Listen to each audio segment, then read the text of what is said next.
G'day everyone. I thought I'd talk to you today about the new release of the AD400 Pro that's just been announced. I get a lot of people asking me whether they should get the 200 version of that or the 600 version of that, the AD600 Pro. So I thought we'd go through this new announcement that's just been announced today. So let's have a look at what this is, and then I'll talk to you about which one I recommend for people and in what case I would recommend each light to be used. So Godox have just announced this new light. It's called the AD400 Pro, and it looks like a really good unit. Obviously there's also the smaller unit, which is that pint size AD200, and then there's the heftier AD600 Pro, the different units. You can see down here, if we look at the size comparison between the three of them. The AD200 weighs 790 grams. The AD400 Pro weighs 2.1 kilos, so it's quite a bit heavier. And the AD Pro weighs 3.1 kilogram in weight as well. Now, there's no pricing listed yet for the AD Pro, but we'll go through these in a minute, and I can sort of discuss that with you as well. So the AD Pro features 400 watts of power, and it has a guide number of 72, and it's got 9 steps of power output. And that's quite good, so you have got a lot of control over the amount of power that you can actually throw at your subject, and that can be a really handy thing, particularly if you don't want to overflash something. It's nice to have control to be able to back that exposure back down. And if you're looking at them, there's a whole stack of filters or attachments that you can stick on that too, but it's powered by a lithium battery. And it can get 390 full power flashes. Now remember, you'll very rarely ever be shooting full power. You may occasionally with this, because it's not a 600 watt one, but I know with my 500 watt strobes, I very rarely ever shoot with full power. So you're going to get way over that amount with these devices, and I probably would recommend you get another battery anyway, just to cover you in any shoot that you do.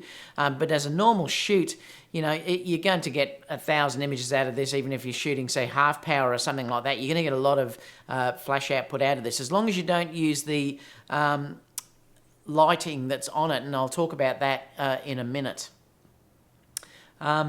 It's 2.4G wireless system, and it supports 1/8000th of a second, so you can do high-speed sync on these units, which is nice as well. And it also works with TTL as well, and that will work with Canon, it'll work with Nikon. It also says Auto Flash Sony, Fujifilm, Olympus and Panasonic. So basically it's covering everyone on that. I like the design. The design is really quite nice on this unit. It's got a clear LCD screen that's through here, and a nice menu system that will drive it all through that side. It looks like it's got quite a nice handle as well there to actually grab onto the unit. And obviously you'll attach the light stand into this area here where that attachment is there. But it looks like it's a fairly robust type light. You know, should be able to take a fair bit of wear and tear looking at that. Now the mounts themselves, they have specially designed Godox mount accessories. You can see here there's quite a few different ones around.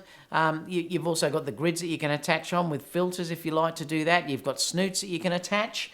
I mean, it seems to be like there's a whole stack, and obviously you can use all the Bowens attachments as well. And it says down here that you can also get adapters, so you can put broncolor modifiers on here, Profoto and Elechrome. So you really have got everything covered if you want to move into this type lighting system. You can see here that there's some other beautiful diffusers like wide zooms or whatever you want to call those.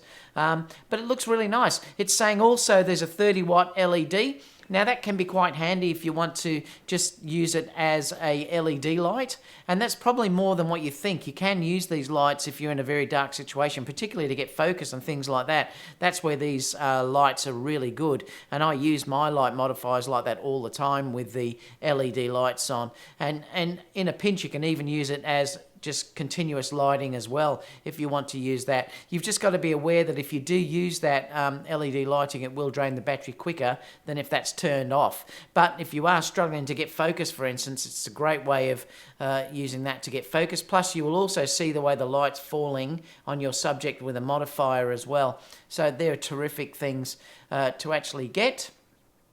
You can do firmware upgrades on this. It's got a USB Type-C port. and it also has a 3.5mm sync jack in case if you would like to use that. In the box, apparently you're going to get the flash, obviously, one flash tube, one lithium battery. I do recommend that you get another lithium battery pack as well. There's a power cord, reflector.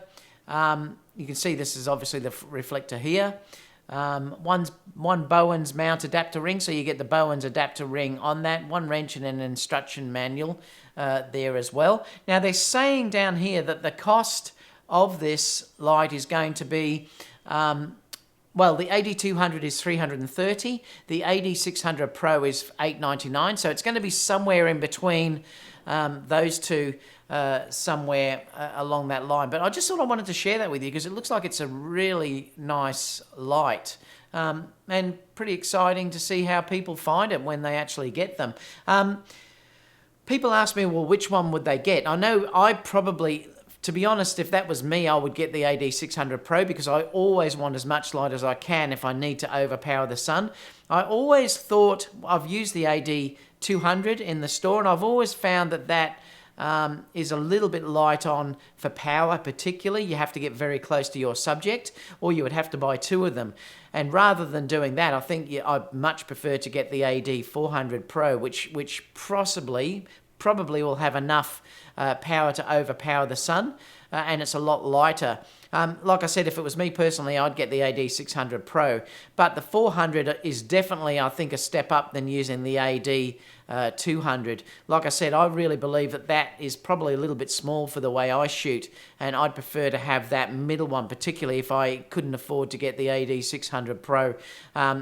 I would want to buy two of the AD200s there because I just believe it hasn't just got enough power. I like to move the lights back a little bit from the subject to get a little bit of the environment there, and with the AD200 there may not be enough power there to be able to do that, so that's probably why I would go for the AD400 Pro if you want that extra power.